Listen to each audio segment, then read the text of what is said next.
Alhamdulillahirabbil alamin, santri dan murid dan para pemirsa, sangatlah bersyukur para pemirsa, sudah jelas dan sudah dipastikan bahwa kesalahan atas nama agama Islam sudah begitu lama ya. Maka semoga video yang dengan judul Lakune Muhammad bagian kedua ini nanti selesai, guru akan menerangkan bab-bab yang lain agar kalian terselamatkan penipuan-penipuan dan penyesatan agar terkikis dan hilang, terutama dari bumi negara kesatuan Republik Indonesia. Para santri dan murid dan para pemirsa, bila sudah paham dari video Lakune Muhammad volume pertama, kalian sudah dipastikan akan mengerti dan mengetahui cerita-cerita kitab apapun yang tidak sinergik dengan apa yang diterangkan Muhammad.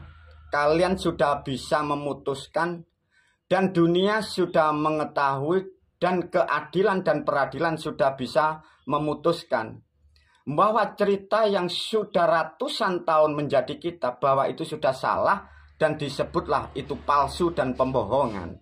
Karena kalian sudah paham, karena kuncinya dari sejarah cerita inilah orang-orang mengarang, mereka-reka, membuat cerita yang diatasnamakan wahyu itu. Untuk memperjelas, mempertajam agar pemirsa, murid dan santri dan seluruh umat kalian paham ya. Tatkala sudah kata memahami Muhammad ini menerangkan setiap individu manusia, terutama yang mengikuti program Islam diberi status Muhammad, maka orang terdahulu mengarang namanya kota Mekah ini. Dengan penipuan itu kalian digiring, disuruh ke sana. Maka Mekah sudah diterangkan di video yang lain, ini bahasa Jawa. Maka kalian masih ingat dengan kata mekakang loh, mekangkang loh, ketemu. Apa guru bahasa sekarang mekangkang? Mekangkang itu paha satu dan paha satunya itu dibuka. Maka yang dimaksud kota Mekah adalah kakaan orang tua atau kedua paha orang tua kita itu. Maka dibuatlah cerita bahwa Muhammad lahirnya di kota Mekah. Maksudnya kita, Anda, setiap manusia ini lahir dari kedua paha orang tua masing-masing. Lah dibuatlah artefak di negara Arab sehingga kalian manusia yang mengikuti program ini terkecoh para pemirsa. Maka diterangkan bahwa Mekah, Mekangkang ini disebutlah kota suci atau bumi suci. Maka sudah dipastikan yang dimaksud Mekah kota suci adalah ridho dari orang tua kita masing-masing itu. Bisa dipahami ya? Nah, maka ada bahasa di situ ridho nih wong tua, ridho waliden itu. Ya, kalau dipahami, karena kita, Anda, dilahirkan dari seorang ibu lewat kakahannya, lewat kedua paha orang tua. Maka di situ menjadikan aturan, maka di hari kelahiran itulah hari yang mulia untuk mencari berkah ridho dari tempat suci, mengenang jasa orang tua per individu. Maka mengapa di Jawa kita diajarkan untuk mengerti di hari kelahiran itu, menggenapi dari sejarah cerita makna kebenaran ini. Bila pemirsa sudah paham, maka diterangkan orang-orang terdahulu membuat bahasa. Maka ada kata itu Dewi Pertima berubah menjadi Siti Fatimah. Mengapa berubah jadi Siti Fatimah? Maka di konsonan Quran itu tidak ada konsonan P, konsonan Fa, maka menjadi Fatimah, asalnya Pertima. Ini tata bahasa Jawa kuno. Sekarang kalian menyebut menjadi Ibu Pertiwi. Jadi yang disebut anaknya Muhammad, cerita yang di Arab, sampai menerangkan cucunya Muhammad, kalian menyebut Hasan Husain, itu semua palsu para pemirsa. Itu sejarah buatan. Untuk mengendalikan manusia, bahasa sederhananya, untuk menipu jamaahnya, untuk menipu umatnya, dikendalikan, diperas hartanya itu. Nah coba sejarah itu sudah ratusan tahun. Korbannya ya semua manusia di dunia. Nah kalau kalian yang masih ngikuti program, artinya Anda ini tertipu, hartamu dihabisin. Dan orang-orang tua kita ya sudah habis semuanya. Bahkan berapa miliar yang sudah meninggal dari cerita yang fiksi ini. Nah dari keilmuan di Jawa, di Jamak, bahwa ada kata sebutan Dewi Pertiwi berubah menjadi Siti Fatimah, berubahlah menjadi Ibu Pertiwi, di mana kita itu berpijak. Mengapa disebut Ibu Pertiwi? Karena ilmu Jawa ini tercipta dari bumi yang subur, bumi yang gemah ripah lojinawi, maka dinamakan bumi berkah itu. Karena ilmu ini dari Jawa, maka menjadikan bahasa Ibu Bumi Sitiwangi. Nah inilah bahasa untuk menjamak atau untuk menghargai atau untuk bersyukur dari apa-apa yang ada di bumi. Setelah kita pijak, kita makan, kita dicukupi dan kita dipenuhi. Maka orang-orang terdahulu leluhur kita menciptakan suatu bahasa yang sangat tepat. Assalamualaikum Ibu Bumi Sitiwangi. Ada lagi bahasa persamaan Ibu Bumi Bopo Angkoso. Itu bahasa jamak menerangkan manfaat dan jasa-jasa yang ada di dalam bumi. Termasuk di situ ada moral spiritual dan ada di situ para moyang dan dewa-dewa yang mengatur di dalam bumi, terutama bumi Nusantara itu. Maka bahasanya itu bahasa salam atau bahasa komunikasi. Guru memakai Assalamualaikum Ibu Bumi Sitiwangi ini. Ada lagi saudara kita yang diwariskan leluhur Ibu Bumi Bopotoyo itu. Itu bahasa jamak untuk terhubung dengan para dewa, dengan jasanya dewa bumi itu.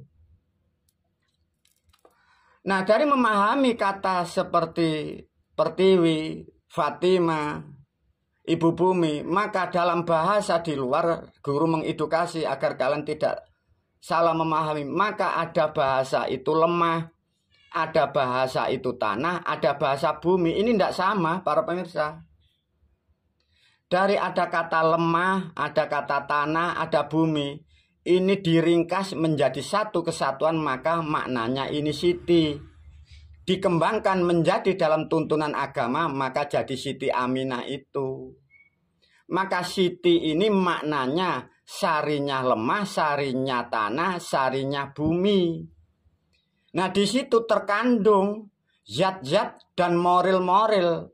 Maka di situ kan ada leluhur, ada dewa, ada sistem. Di dalam bumi kalian tidak tahu, itu ada kerajaan, kalian tidak mampu masuk di situ. Yang bisa tahu maka kalian punya namanya leluhurmu. Maka ada Yangmu Ontoseno, Yangmu Ontorejo. Nah dari cerita itulah para pemirsa menghasilkan bahasa, membuatkan tuntunan untuk putra-putri generasinya.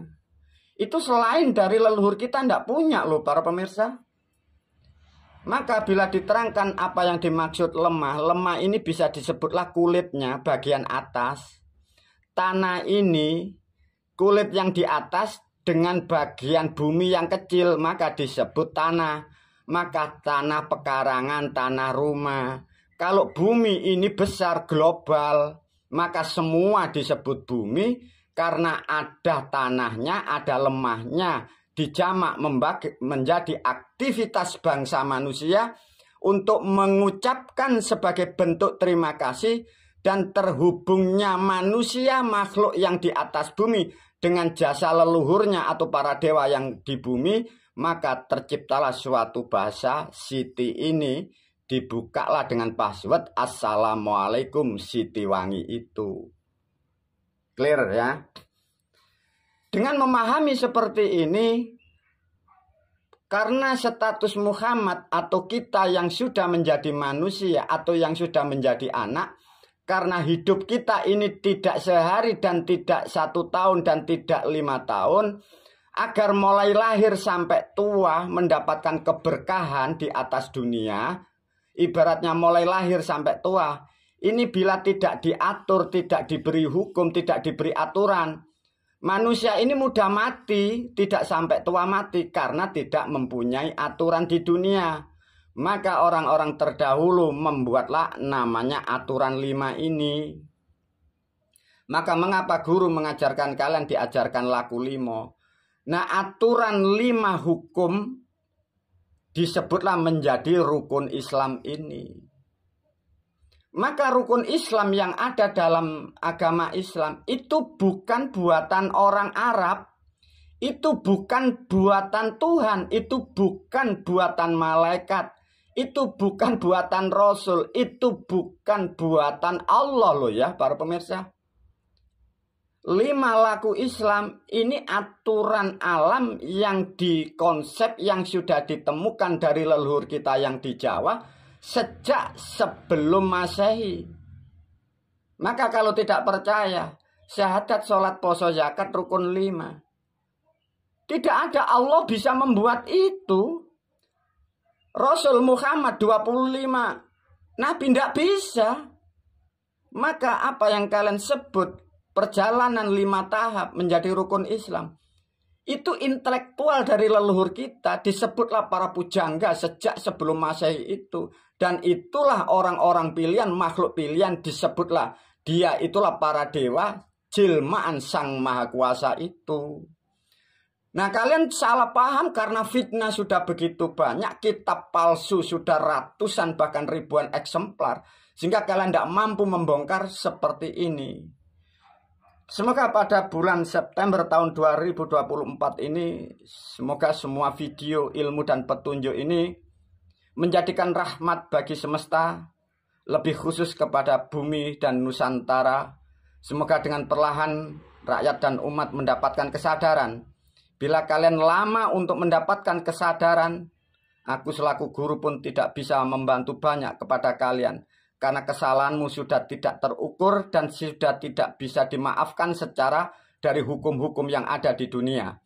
Wabillahi taufiq wal hidayah wa ridha wal inayah. Assalamualaikum warahmatullahi wabarakatuh.